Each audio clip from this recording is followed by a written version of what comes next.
El Señor les bendiga. Realmente, hermanos, es una bendición grande poder estar esta mañana reunido acá, poder compartir con ustedes. Realmente es un privilegio, hermanos, poder caminar con este rebaño en donde el Señor nos ha puesto. Y esta mañana quiero compartir con ustedes acerca de el tema de la misericordia de Dios. ¿Cuántos de nosotros, hermanos, estamos conscientes de que esta mañana hemos podido llegar a estar en este lugar solamente por la misericordia de Dios?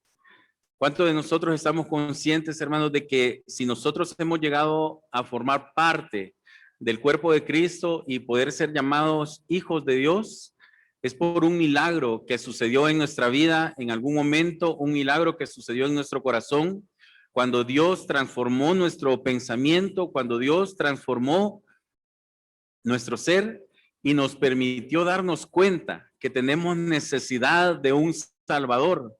Nos permitió darnos cuenta que nuestra vida estaba perdida, que nosotros habíamos echado a perder nuestra vida y que teníamos necesidad de un Salvador. Entonces el Señor nos permite venir a su camino, pero eso solamente fue por un milagro. Muchos de nosotros tenemos familiares a los cuales les hemos compartido el evangelio, o amigos o personas conocidas a las cuales les hemos compartido el evangelio de la manera más clara posible y nos hemos esforzado, pero hay una persona que dice, sí, yo entiendo eso, yo sé que necesito de Dios, yo sé que la solución para mi vida es entregarle mi vida a Cristo, pero lo voy a hacer más adelante, dicen. Pero lo voy a buscar en otro tiempo. Ahorita yo siento que todavía no es el momento. Y hay un corazón endurecido y hay un pensamiento que a pesar de ver claras las cosas, la palabra no hace mella en esa persona. Entonces, hermanos, podemos darnos cuenta que Dios, por su gran misericordia, nos ha permitido a nosotros venir al evangelio y estar esta mañana buscando de él. Quiero que me acompañen al libro de Efesios, a la epístola de Efesios, capítulo 2, versículos del 4 al 5.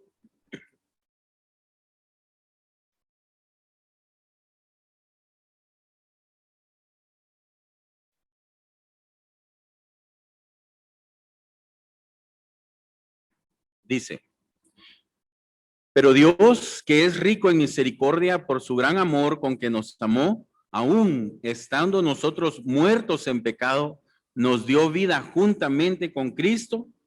Y ahí dice, entre paréntesis, por gracia sois salvos. Más abajo, en este mismo libro, dice en el versículo 9, no por obras, en el versículo 8 dice, porque por gracia sois salvos por medio de la fe, y esto no de vosotros, pues es don de Dios, no por obras, para que nadie se gloríe. Entonces, ¿qué es lo que nosotros entendemos, hermanos? Que nosotros hemos alcanzado la misericordia de Dios, pero la misericordia de Dios la alcanzamos por la gracia de Él. Entonces, a mí me llama la atención estas dos palabras. ¿Qué es la misericordia y qué es la gracia? Entonces, en misericordia, en el diccionario dice que es la inclinación a sentir compasión por los que sufren y ofrecerles ayuda. O sea que Dios veía nuestra vida y se daba cuenta que nosotros estábamos en sufrimiento. Entonces Él fue conmovido y Él sintió compasión por nosotros para ofrecernos ayuda. ¿Sí? Eso es sentir misericordia. Entonces el Señor Jesús, por eso es de que la salvación o venir al evangelio no es una obligación, sino que es una opción que nosotros tenemos, que podemos, cuando el Señor nos da la gracia, nosotros podemos decidir si venimos al evangelio o lo rechazamos, porque el Señor nos está ofreciendo la salvación, Él nos está ofreciendo la ayuda. Y gracia, el significado de gracia dice que es el conjunto de cualidades por las que las personas o las cosas que las poseen resultan atractivas y agradables. Pero imagínense, entonces cuando Dios me da la gracia, ¿Por qué me da la gracia? Dice que si yo tengo gracia, soy una persona que soy graciosa, digamos, dice que yo soy atractiva o agradable como persona, ¿ya? O atractivo o agradable. Eso soy si yo tengo gracia. Pero resulta que Dios se ve en la necesidad de darnos la gracia a nosotros. Quiere decir que para Dios nosotros primeramente no somos atractivos y tampoco somos agradables.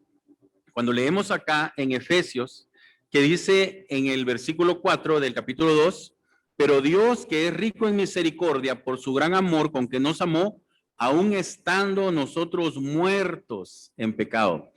¿Cómo está algo muerto, hermanos? Imagínense, por ejemplo, una carne de res que usted compró, lo lleva del mercado, lo pone ahí por el lavatrastos de su casa y dice, lo voy a guardar en el freezer, pero por alguna razón se le olvidó. ¿Cómo estará esa carne el siguiente día, hermanos?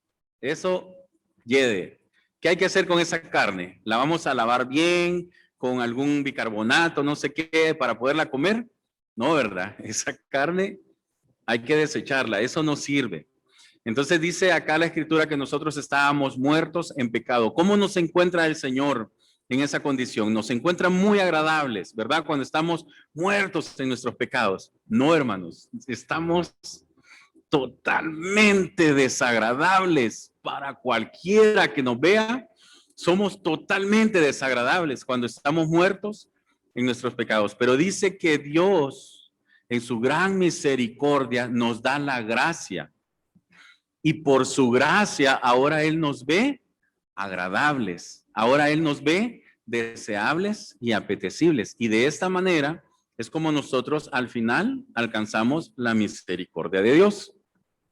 Entonces, hermanos, ¿qué es lo que quiero que nosotros estudiemos o analicemos esta mañana con respecto a la misericordia de Dios?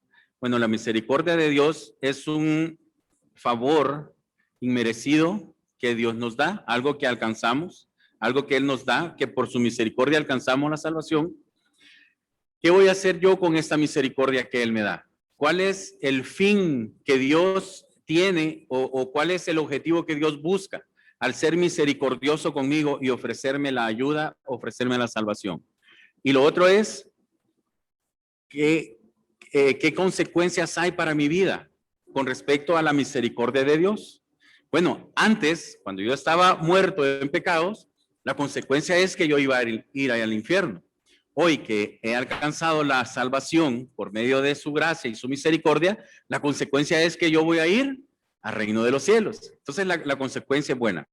Pero al final la otra pregunta es, ¿cuál es mi responsabilidad con respecto a la misericordia que he alcanzado por medio de Dios? ¿Qué voy a hacer yo con esa misericordia? ¿Qué tengo que hacer con eso que Dios me ha dado a mí? Y para esto quiero que me acompañen al libro de Romanos, capítulo 5, versículos del 8 al 9.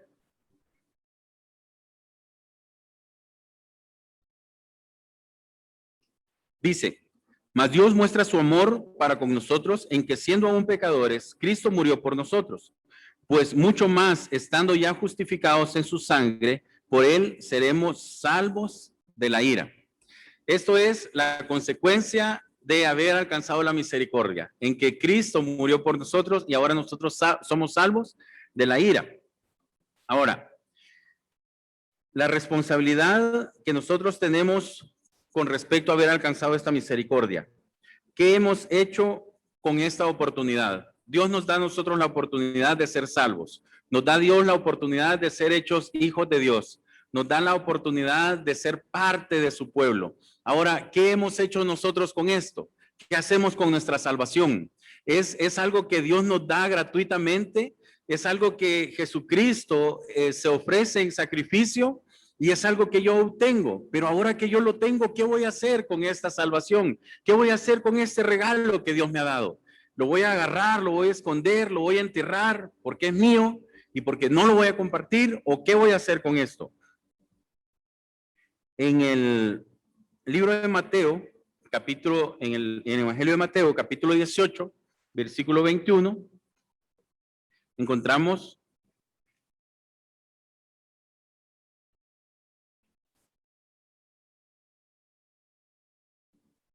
encontramos a Pedro que le está preguntando a Jesucristo. Entonces se le acercó Pedro y le dijo, Señor, ¿cuántas veces perdonaré a mi hermano que peque contra mí? ¿Hasta 7? Pregunta Pedro. Jesús le dijo, no te digo hasta 7, sino aún hasta 70 veces 7. Por lo cual el reino de los cielos es semejante a un rey que quiso hacer cuentas con sus siervos. Y Jesucristo empieza a narrarle una parábola a Pedro y a sus discípulos. Quiero, hermanos, que veamos de que esta parábola Jesucristo no la está dando o no la está explicando a una multitud grande que se le ha reunido, personas que venían de muchas partes a escuchar al maestro. No, él está con sus discípulos reunidos, con su círculo cercano, con su círculo de confianza, podemos decir, y entre ellos Pedro, que era bien preguntón, le dice, Señor Jesús, le dice, ¿hasta cuántas veces tengo que perdonar a mi hermano? ¿Hasta 7 veces? Y la pregunta también es para nosotros esta mañana, hermanos, con respecto al perdón. ¿Qué ofensas nos han hecho durante toda nuestra vida, o nuestros vecinos hace poco, o nuestros hermanos esta semana, ayer, bueno, mi esposa, o yo qué ofensas le he hecho a mi esposa? ¿Qué ofensa es tan grande que yo no pueda perdonar? Parece increíble, hermanos, parece increíble, pero es común escuchar personas que dicen, no, mire, es que yo puedo perdonar cualquier cosa. A mí me pueden hacer de todo y yo perdono. Yo no tengo problema en perdonar, pero eso que me hizo esa persona, yo jamás lo voy a perdonar. Y yo me quedo, qué increíble, porque podemos perdonar a medias, hermanos. ¿Será que se puede perdonar a medias? ¿Podemos aprender a desarrollar esa habilidad de perdonar a medias? ¿O será que o perdonamos o no perdonamos? Hay dos extremos en el perdón, o será que existe una media y que algunos sí debemos perdonarlos, pero que a otros no deberíamos de perdonarlos? Dependiendo de la ofensa, si fue tan grande o si fue tan pequeña, voy a decidir perdonar sí o no. No, hermanos, debemos de perdonar, sea como sea. Entonces, en esta parábola encontramos varias características. Primero vamos a ver que hay un rey que llama a un consiervo, y cuando arregla cuentas se fija de que ese consiervo le debe tanto dinero que el rey manda a que lo metan preso y van a venderlo a él y a su familia como esclavos, porque no alcanzan a pagar esa deuda. Entonces también vamos a ver que este consiervo se ve como arrepentido y pide misericordia y promete que va a pagar la deuda en su totalidad. Vamos a encontrar más adelante en esta parábola de que este consiervo al que se le perdona la deuda, el rey tiene misericordia y le perdona la deuda, pero que esta persona también tiene otro deudor que también le debe dinero. Entonces este endurece su corazón y no le perdona la deuda a la otra persona, y entonces lo manda a meter preso. Pero cuando el rey se da cuenta de esta acción, él se enoja, el rey, y entonces hay consecuencias para este primer consiervo al que se le perdonó. Esa es la parábola del siervo malvado, y es lo que vamos a analizar esta mañana. En Mateo capítulo 18, versículo 25 dice, no, en el 23 dice, Jesucristo está narrando la parábola, dice, por lo cual el reino de los cielos es semejante a un rey que quiso hacer cuentas con sus siervos. Y comenzando a hacer cuentas, le fue presentado uno que le debía 10,000 talentos. A este, como no pudo pagar, ordenó su señor venderle y a su mujer e hijos y todo lo que tenía para que se le pagase la deuda. Entonces, aquel siervo postrado le suplicaba diciendo, Señor, ten paciencia conmigo y yo te lo pagaré todo.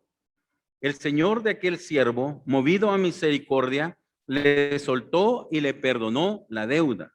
Pero saliendo aquel siervo, halló a uno de sus consiervos que le debía 100 denarios y haciendo de él le ahogaba diciendo, págame lo que me debes. Entonces su consiervo, postrándose a sus pies, le rogaba diciendo, ten paciencia conmigo y yo te lo pagaré todo.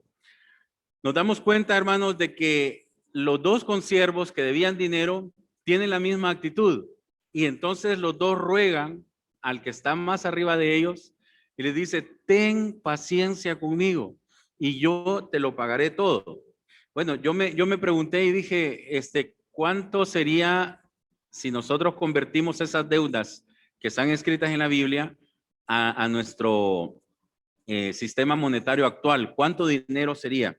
Entonces empecé a investigar y me di cuenta de que la moneda romana de plata, que era el denario, tiene un peso de 3.90 gramos de peso y es una moneda de plata. Para que tengamos una idea, una libra de azúcar, una libra de frijoles que nosotros compramos tiene 450 gramos y el denario tiene un peso de 3.90. Si yo tuviera 100 denarios, el peso sería de 390 gramos, ya un poco más de una libra en peso de plata. Eso es lo que pesaría 100 denarios, ¿verdad? Bueno, entonces, si yo agarro un denario, 3.90 gramos, lo multiplico por 100 denarios, me da 390 gramos, un poquito más de una libra. Y la onza de la libra, el peso actual, hoy en día está a 27.81 de dólar. Quiere decir de que este hombre, el que debía 100 denarios, debía en dólares de hoy 382.71. Redondeándolo, 383 dólares. Imagínense una persona que a usted le deba este día 383 dólares. Y esta persona, usted tiene la capacidad de poderle embargar, no sé, el carro, la casa, por esta pequeña deuda. Pero entonces la persona a usted le dice, por favor, perdóname, tenme paciencia y yo te lo pagaré todo. Bueno, la otra persona, el primer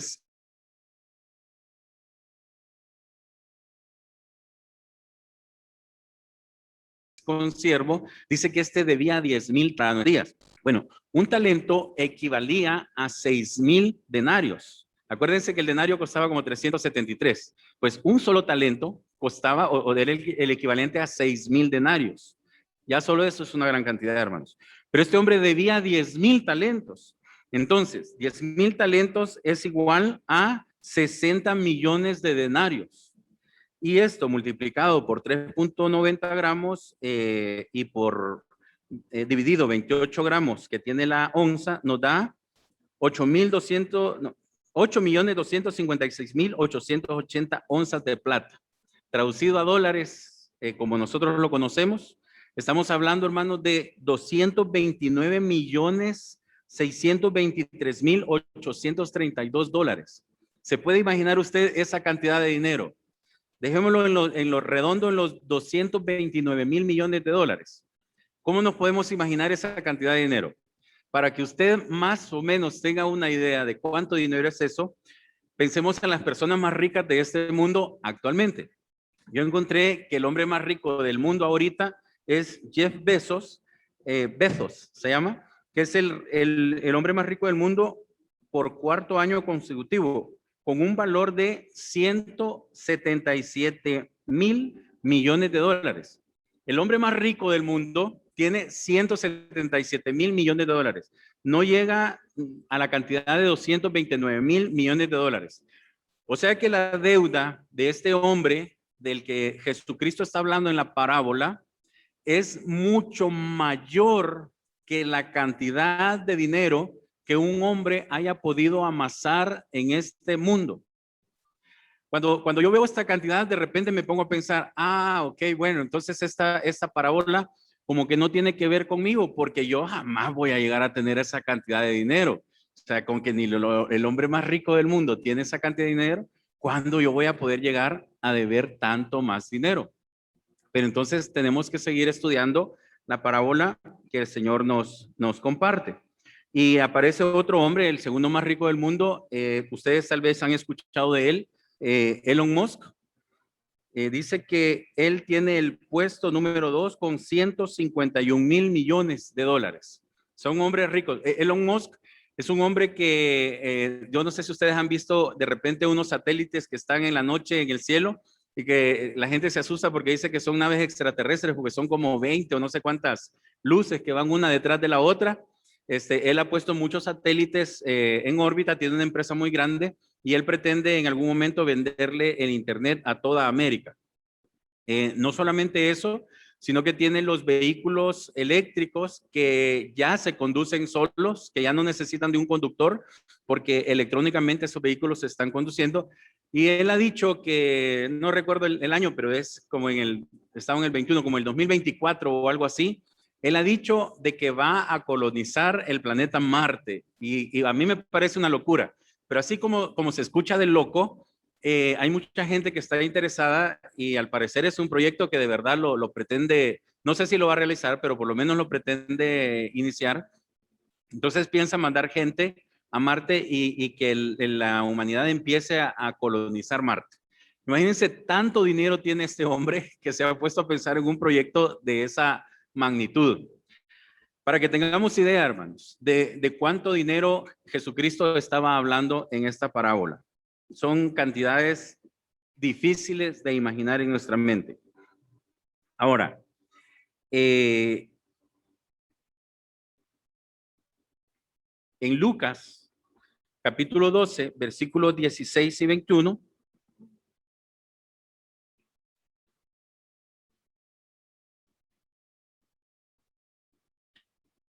dice, Jesucristo, hablando de otra parábola, dice, también le refirió una parábola diciendo, la heredad de un hombre rico había producido mucho, y él pensaba dentro de sí diciendo, ¿qué haré? Porque no tengo dónde guardar mis frutos. Y dijo, esto haré, derribaré mis graneros y los edificaré mayores, y allí guardaré todos mis frutos y mis bienes.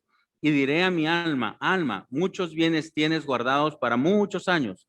Repósate, come, bebe, regocíjate. Pero Dios le dijo, necio, esta noche vienen a pedirte tu alma y lo que has provisto, ¿de quién será?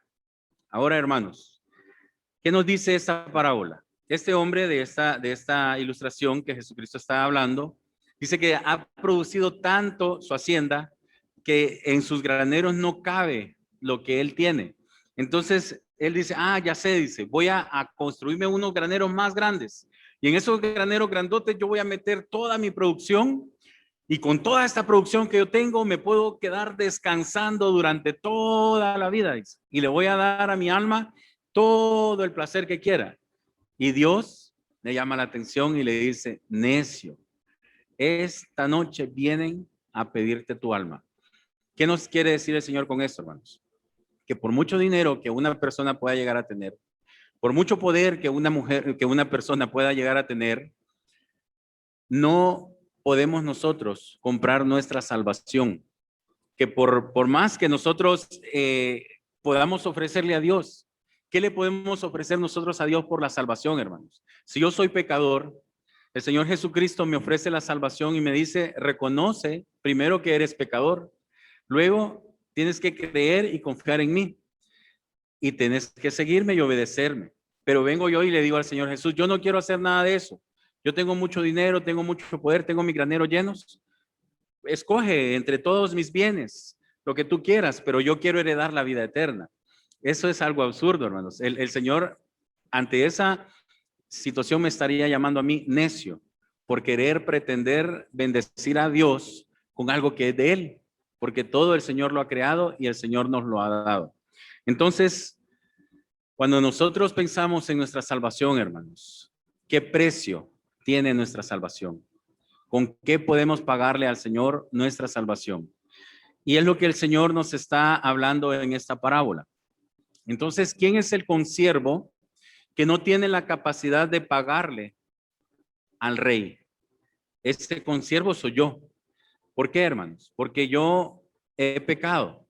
Y así como he pecado, no tengo la capacidad moral de poderle decir al Señor, Señor, yo no quebranté tu ley. O no tengo la capacidad de decirle, Señor, yo corrompí tu ley, no la obedecí, pero la voy a reparar.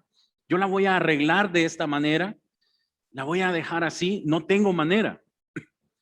Recuerdo, hermanos, cuando mis hijos estaban muy pequeños, uno de ellos, en una ocasión, yo lo tenía chineado en mis brazos, él estaba muy pequeño, tenía como 2 años, entonces él me agarró de la bolsa de la camisa y no hizo mucha fuerza. Yo creo que el hilo de la camisa quizás estaba podrido porque medio me la jaló y no estaba él ni siquiera enojado, pero la bolsa se rompió. Y recuerdo que me dio mucha gracia porque mi hijo, cuando vio eso, se afligió mucho y con su manita empezó a tratar como de reparar la camisa. Y primero me dijo, espérate, me dijo, no te preocupes, me dijo, no te preocupes. Y empezó con su mano a sobarme así. En su mente ingenua, quizás quería que se volviera a pegar o a coser la bolsa de la camisa, pero cuando quitó su mano, la bolsa volvió a caer. Entonces, su rostro cambió y su idea cambió también. Entonces ya no me dijo que no me preocupara yo, sino que me dijo, petón, petón, me dijo, y me pedía perdón porque me había dañado mi camisa. Hermanos, nosotros hemos dañado la ley, hemos violado la ley de Dios. Y quizás muchas veces venimos con esa actitud, permitime, Señor, no te preocupes. O sea, yo en algún momento en la vida voy a poder enmendar las cosas, las voy a poder hacer bien. Y creemos de que podemos ir pecando por el mundo, ir pecando en la vida, podemos llevar cosas que no están correctas y que en algún momento vamos a poder arreglar algo con el Señor y le vamos a poder ofrecer algo por lo que el Señor diga, me parece, está bien, de acuerdo, yo lo recibo. No, hermanos. Pero cuando vemos nuestra vida a través de la ley de Dios y encontramos cuando la ley de Dios alumbra nuestro cuerpo, nuestra vida, encontramos la suciedad que hay en nosotros, entonces llegamos al arrepentimiento y entonces cambia nuestra actitud y es cuando nosotros le decimos, perdón, Señor, no hay nada que yo pueda ofrecer y estamos como ese siervo, perdóname, Señor, te prometo que yo te lo pagaré todo, decía él. Nosotros no podemos pagarle al Señor por esa salvación. Entonces, hermanos, ese hombre que estaba ahí rogando por su vida, rogando por la vida de su esposa, rogando por la vida de sus hijos, ese hombre soy yo. Ese hombre que debe esos 229 mil millones de dólares que no voy a jamás ni siquiera ver con mis ojos en mi vida, ese hombre soy yo. Y le digo, Señor, no hay nada que yo pueda hacer, no hay nada que te pueda ofrecer para pagarte esa deuda.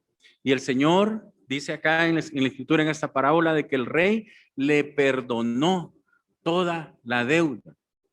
Pero luego vemos la actitud de él otra vez en Mateo capítulo 18.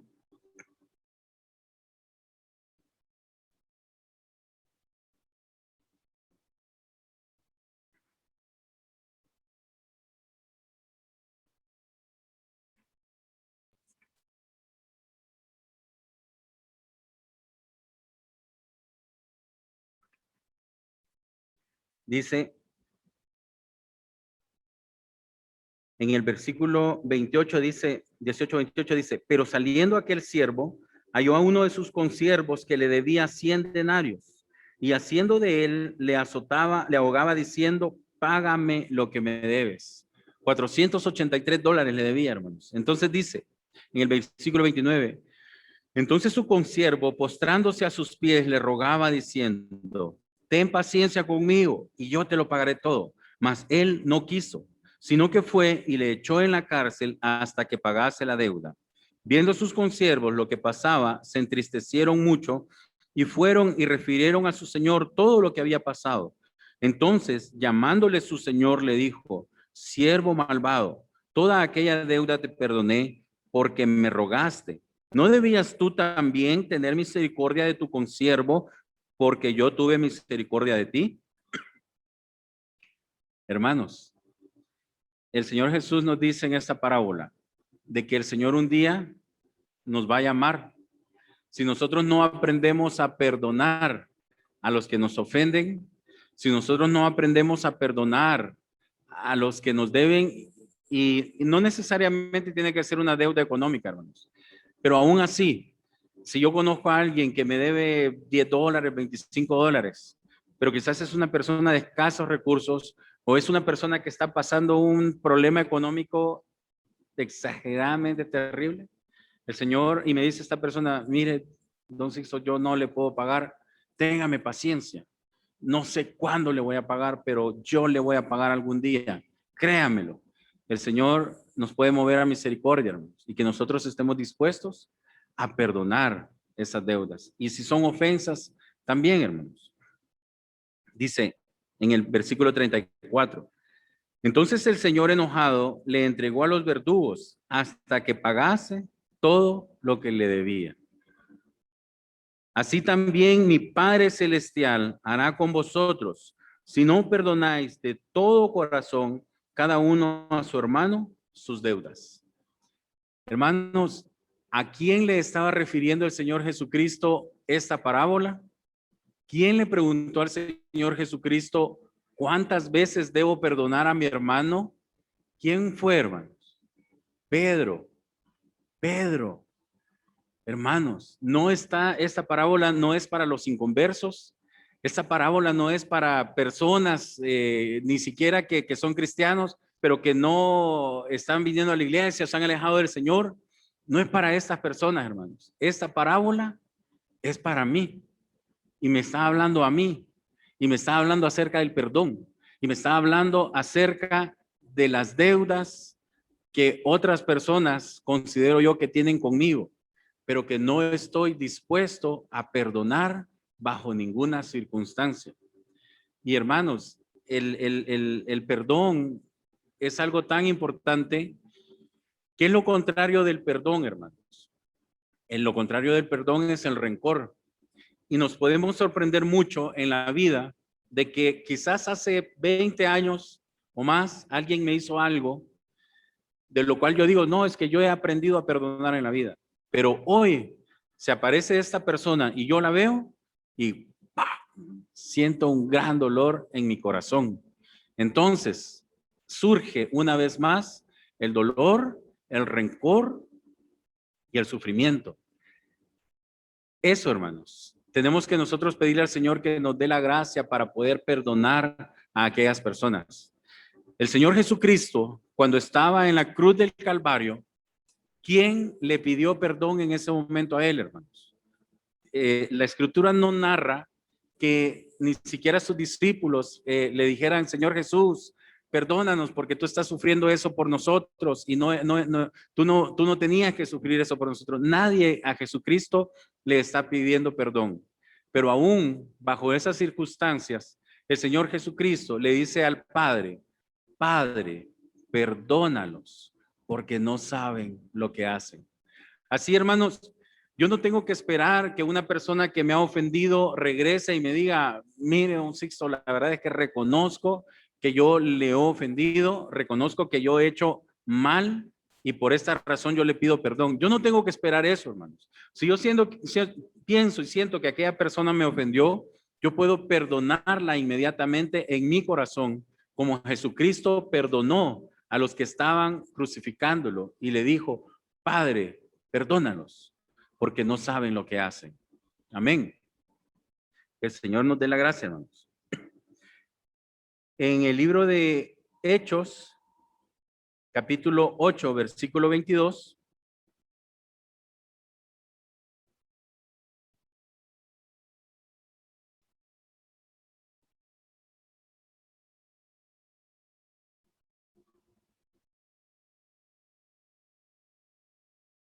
dice, arrepiéntete pues de esta tu maldad y ruega a Dios si quizás te sea perdonado el pensamiento de tu corazón, porque en hiel de amargura y en prisión de maldad veo que estás. Hablando, hermanos, del rencor hacia nuestros hermanos. Dice que si nosotros no perdonamos, nosotros estamos en una hiel de amargura y que debemos de arrepentirnos, de guardar el rencor. En el libro de Hebreos, capítulo 12, versículo 15,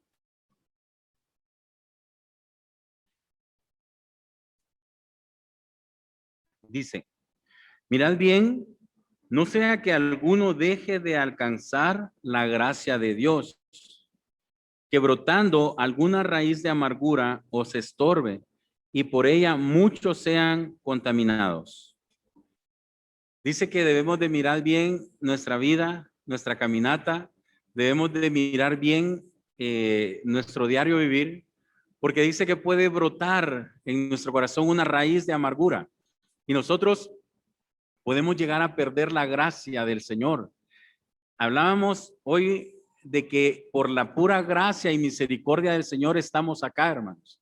Y que esa gracia nosotros no la tenemos por la forma en que nacimos, por cómo somos tan bonitos. No es una gracia que sea propia de nosotros, porque nosotros estábamos muertos en pecado, sino que es una gracia que Dios nos ha regalado. A Él le plació darnos esa gracia por su infinita misericordia.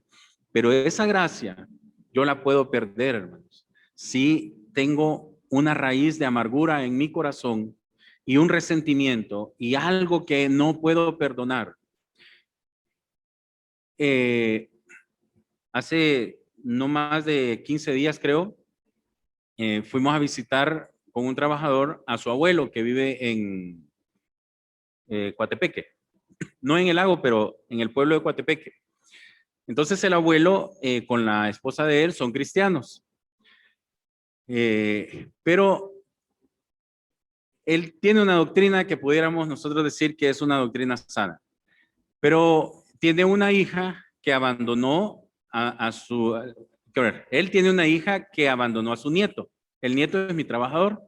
Entonces el abuelo de mi trabajador ese día me dijo que él no podía perdonar a la Marta, que es su hija.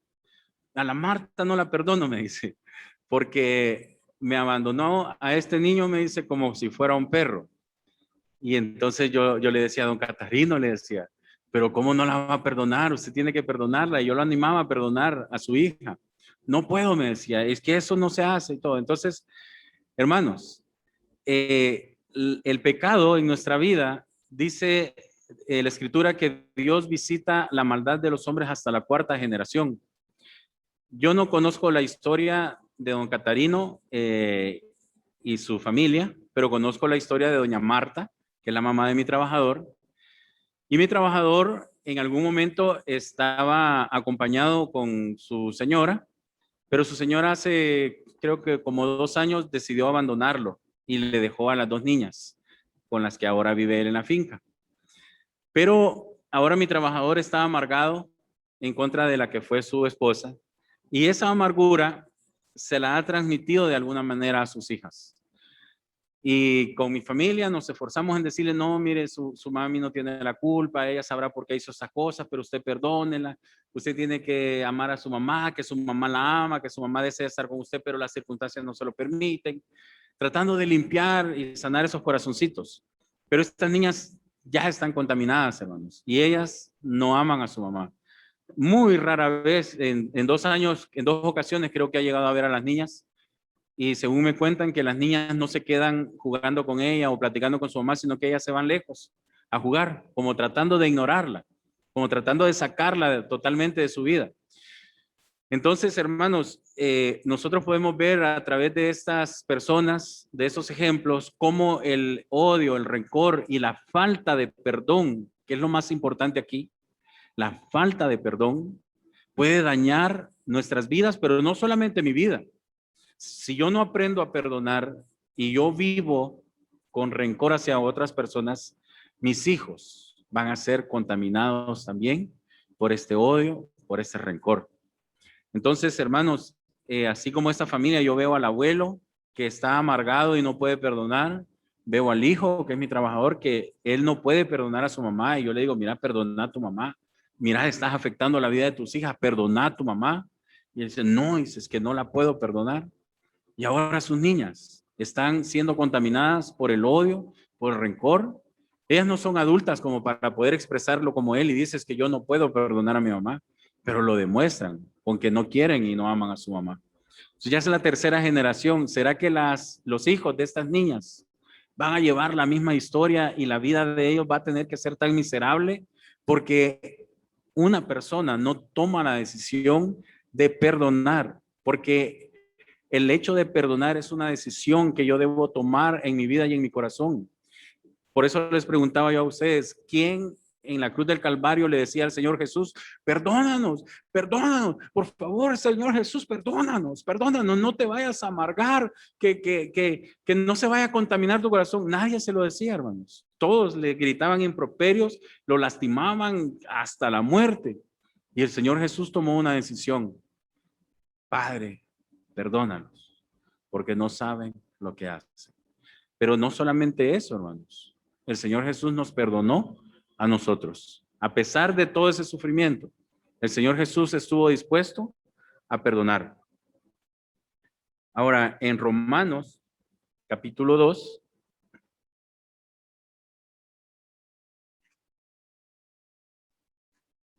versículo 1,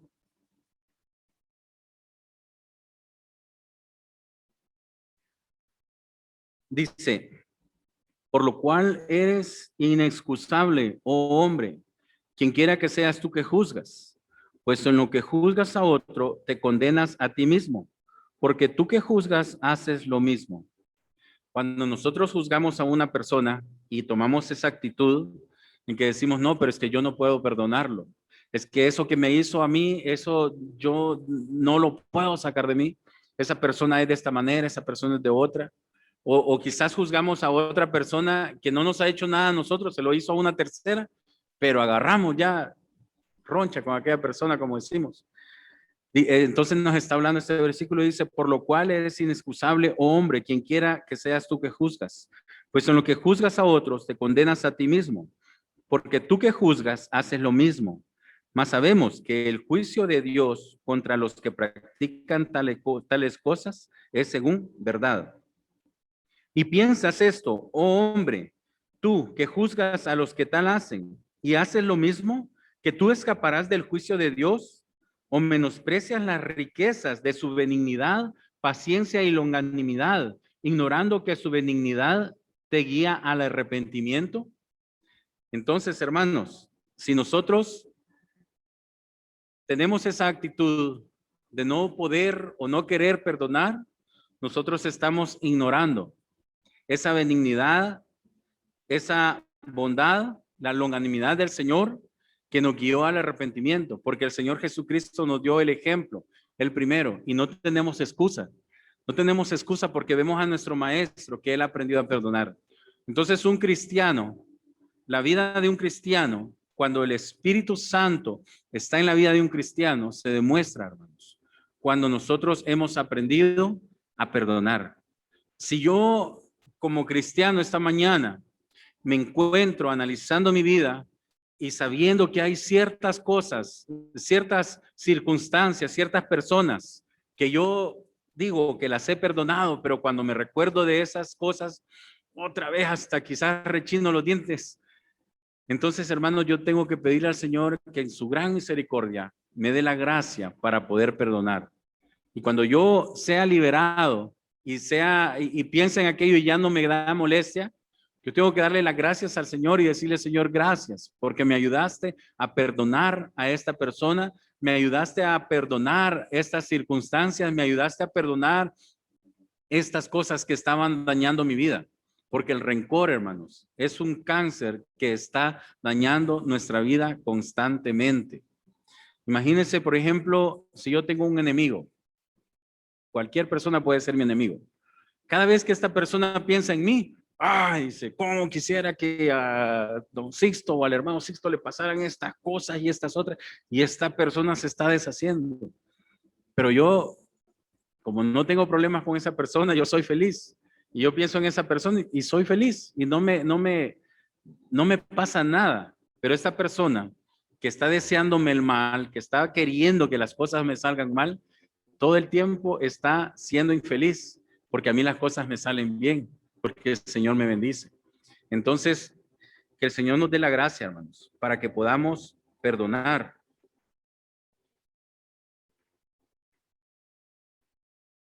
En Mateo capítulo 5, versículo 7, dice, bienaventurados los misericordiosos, porque ellos alcanzarán misericordia. Entonces, hermanos, veíamos de que la misericordia es cuando una persona se conmueve a ayudar a una persona para aliviar su dolor. Entonces, cuando nosotros perdonamos, nosotros estamos siendo movidos a misericordia. Y dice, bienaventurados los misericordiosos, porque ellos alcanzarán misericordia.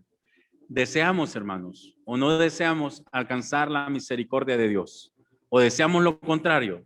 Deseamos que cuando venga el día del juicio, el Señor nos llame y nos diga, ¿por qué no perdonaste a tu consiervo que te debía $483 cuando yo te perdoné 229 millones de dólares? ¿Sí? Hermanos, que el Señor nos dé la gracia. Ahora, en Santiago, capítulo 2, versículo 14 y 17.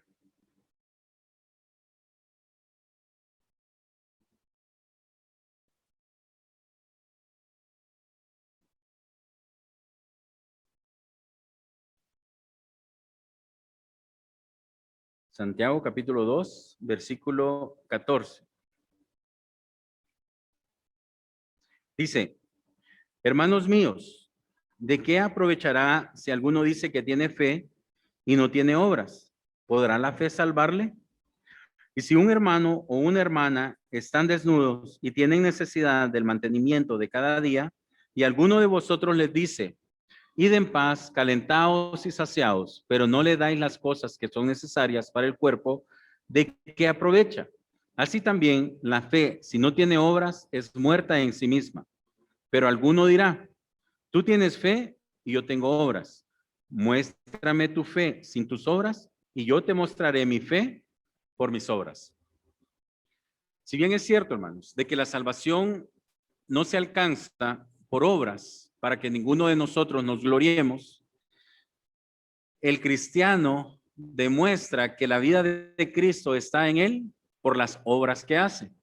Porque Jesucristo dijo que del árbol bueno salen los frutos buenos y del árbol malo salen los frutos malos. Entonces, si yo soy cristiano y llego a ser un árbol bueno, mis frutos, mis obras deberían de ser buenas. Pero si yo soy cristiano y aparentemente soy un árbol bueno, pero cuando alguien viene a buscar la fruta, no encuentra fruta, o cuando alguien por fin logra ver una pequeña fruta por ahí y empieza a tratar de bajarla, y cuando se quiere comer la fruta, encuentra que esta fruta está podrida por dentro, hermanos. Entonces, a lo mejor yo no soy un árbol de buenos frutos, sino que soy un árbol de malos frutos. Y lo que nos está diciendo Santiago es de que si yo creo tener fe en Cristo y yo creo estar parado y cimentado en el Señor, debería de estar dando estos frutos buenos. Pero si estos buenos frutos no se están dando a ver en mi vida, si no estoy cosechando buena fruta en mi vida, en mi árbol, entonces yo debo de analizarme a mí mismo. Debo de pensar cómo estoy caminando mi vida cristiana. Y una vez recordemos, hermanos, que esta parábola, para mí personalmente, es una parábola bien fuerte, es una parábola bien dura, una parábola que golpea mi vida terriblemente, al punto de golpearme los pies y tirarme postrado al suelo sin poder levantar mi rostro. Porque yo puedo creer y decir, es que hay personas que sí son así de malas, personas así de duras, pero el Señor le está dando esta palabra a sus discípulos, a personas que han caminado con el Señor, personas que han conocido a Cristo, personas cristianas que han tenido de primera mano el evangelio y la doctrina. Y el Señor Jesucristo se está viendo en la necesidad de enseñarle estas cosas a sus discípulos. Será entonces porque el Señor Jesucristo lo encontró importante recalcarlo en la vida de un cristiano, y termina diciendo que este rey va a mandar al infierno a aquellas personas que no perdonen. Y cuando el Señor Jesucristo nos enseñaba la oración modelo, Padre nuestro que estás en los cielos, nos enseñaba también, y perdona nuestras ofensas como nosotros perdonamos a los que nos ofenden. Entonces, hermanos, el Señor Jesucristo lo deja bien claro.